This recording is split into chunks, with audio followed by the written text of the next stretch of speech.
Magandang araw po, welcome po sa aking channel, Nov9 TV. Patalasasan po, meron po ba kayong mga properties na napapabayaan or non-performing assets? Plan nyo ibenta, pero wala kayong oras pagbenta nito. Kung ito'y pagkakatiwala nyo po sa amin, tawag lang po kayo sa aking numero, usap po tayo, gawan ko po ng video for free. Yes, libre po. Wala po kayong babayaran. Tutulungan pa namin kayong mabenta ang inyong property. Kami na po bala sa marketing, sa boosting, pati po sa paid advertisements, even sa tripping. Hindi na po kayo mapapagod sa pag-entertain ng mga buyers. Kami na po bala sa lahat. Tawag lang po kayo. Nandito po tayo ngayon sa isang exclusive subdivision dito sa Silang, Cavite. Ito po ay 2-story house and lot. May lot area na 96 square meters at may floor area na 100 square meters more or less. Newly renovated na almost 3 million po na gastos nila kasama furnishings. May 3 bedrooms, 1 toilet and bath, 1 car garage, then 2 balcony. Ito po'y fully furnished at modernized na ang interior. Ito po yung nasa mataas na lugar. Ang estimated elevation above sea level ay 1,194 feet. Napakatahimik po ng lugar, sariwang hangin at malamig po ang klima. Ito pong subdivision ay kumpleto din po ang amenities gaya ng clubhouse, park and playground, swimming pool, basketball court at marami pa pong iba. Meron din pong 24 hours security.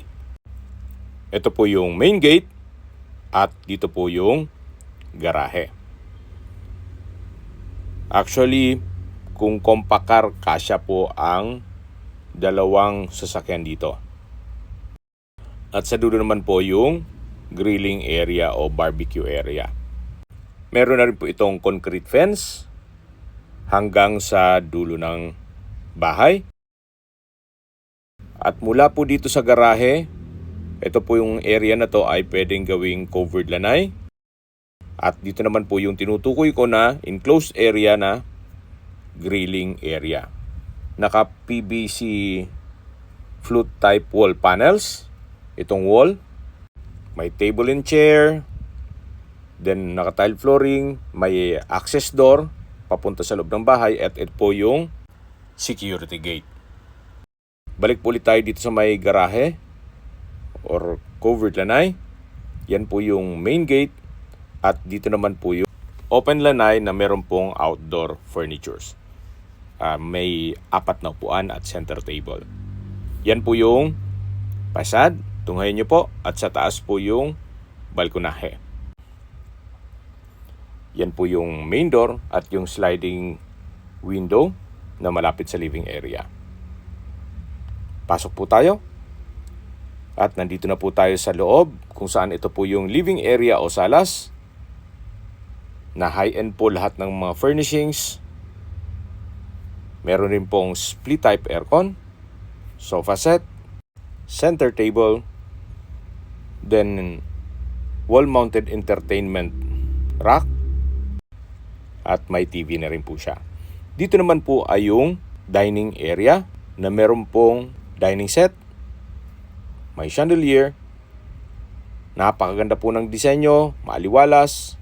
Open concept lang po ito, walang partitions hanggang dito sa may kusina o formal kitchen.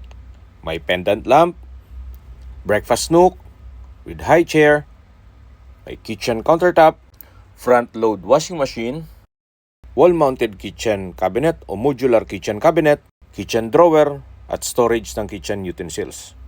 Meron din pong nano block na sink with faucet at may split type aircon na rin po dito sa area. With built-in kitchen appliances, range hood, gas range, then brand new po itong refrigerator, kakabili lang nila. At ito po yung tinutukoy ko na access door mula dito sa grilling area o barbecue area na enclosed po yan. Meron pong security gate. At yan po yung fluted type wall panel.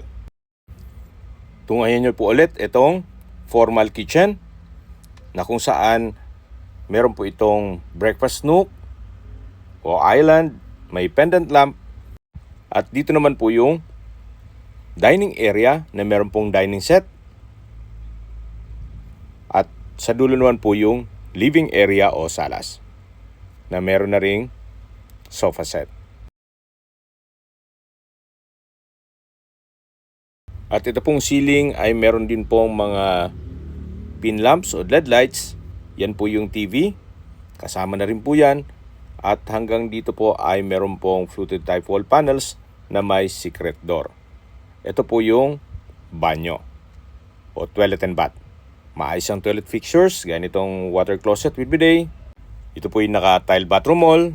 May hand wash basin. Vanity mirror. Bathroom countertop o bathroom cabinet, at sa dulo po yung nano block overhead shower na from floor to ceiling po ang tile bathroom wall.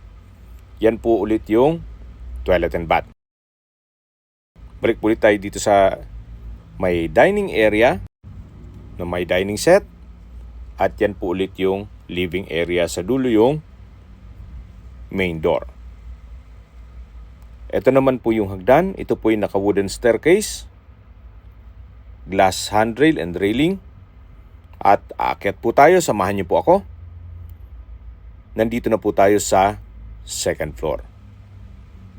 Dito naman po ay may 3 kwarto. Check natin itong unang kwarto. May bed frame with mattress, split type aircon, chandelier, pin lamps. Then meron din po itong access door papunta sa balkonahe. May bedside table. Then may customized glass wall and window. Ito po palang pintuan ay PVC door na rin yan. At meron din pong wardrobe. Ito po yung balkonahe. Mula po dito, tanaw nyo po ang inyong mga magiging kapitbahay. At napakaaliwalas po ng lugar. Balik po ulit tayo dito sa loob. Ito po yung first bedroom. Tunghayan nyo po, may wardrobe from floor to ceiling, may bed frame with mattress. Sa likod po ng headboard ay yung access door papunta sa pangalawang balkonahe. May split type aircon at maayos ang pintura ng ceiling at wall. Labas po tayo. Dito naman po yung second bedroom. Meron din po itong from floor to ceiling na wardrobe, bed frame with mattress, sliding glass window with blinds, pin lamps, then window type aircon, at maayos din po ang pintura ng ceiling at wall. Wala na po kayong ipapagawa dito. At lalabas po tayo. Dito naman po sa kabila ay yung third bedroom o pangatlong kwarto. Check po natin. Meron din po itong bed frame with mattress, window type aircon, sliding glass window with blinds, may chandelier with pin lamps, at sa spasyo, sakto lang, hindi naman siya ganun kaliit at hindi naman ganun kalaki. Okay, yan po yung 3 kwarto. At habang pababa po tayo, pag-usapan na natin ang distance, location at travel time. Mula po sa Nuvali, ang distance is 9.7 kilometers at ang travel time is 20 minutes. At malapit na po doon ang Calac Santa Rosa Exit, Healthway, Quality Med Hospital, SNR Shopping, Robinson Supermarket, Solinad, Ayala Malls, Vista Mall, Paseo de Santa Rosa, Shopwise, The Medical City South. At yan po yung lagi kong binabanggit sa aking video na dapat nyo i-consider sa paghanap ng property ay yung meron pong malapit na hospital. Hindi ko naman po sinasabing sakitin kayo. Yan naman po ay for emergency purpose lang naman. At mula naman po sa Tagaytay, ang distance is 8.2 kilometers at ang travel time is 14 minutes. Mula naman po sa Manila o sa airport, ang distance is 48 kilometers at ang travel time is 1 hour and 20 minutes kasama na ang traffic. Okay, sa presyo na po tayo. Binebenta po ito ni owner sa halagang 7.3 million pesos net. Ibig kong sabihin, si buyer na po ang sasagot sa lahat ng taxes at expenses with regard to documentation. Kung magkano lang po ang nagastos niya sa repair, sa pagkabili, at sa lahat ng furnishings.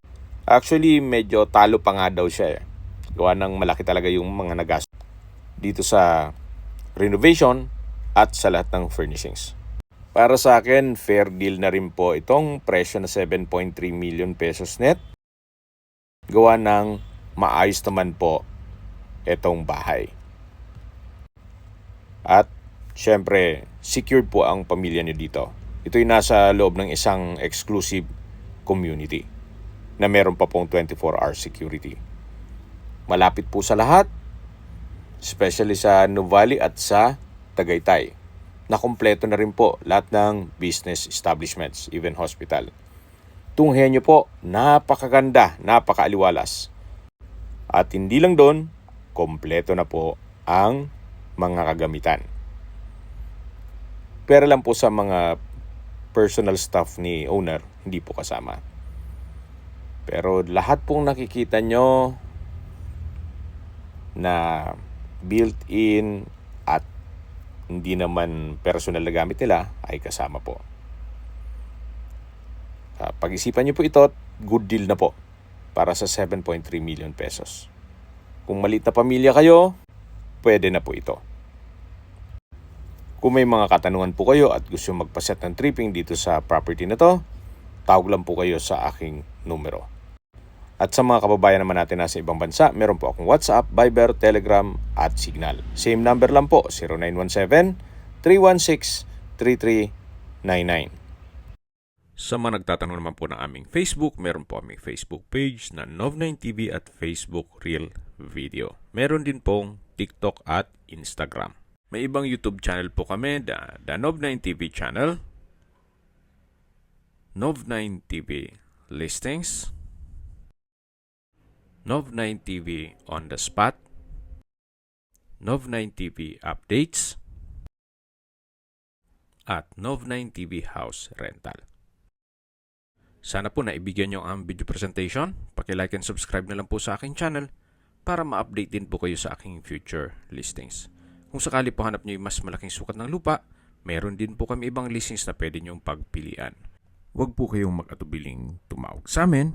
Then, let us know your budget para malaman namin kung anong property pwede naming ilog sa inyo. Sa lahat pong viewers, subscriber at nagtiwala po sa amin, salamat po sa suporta.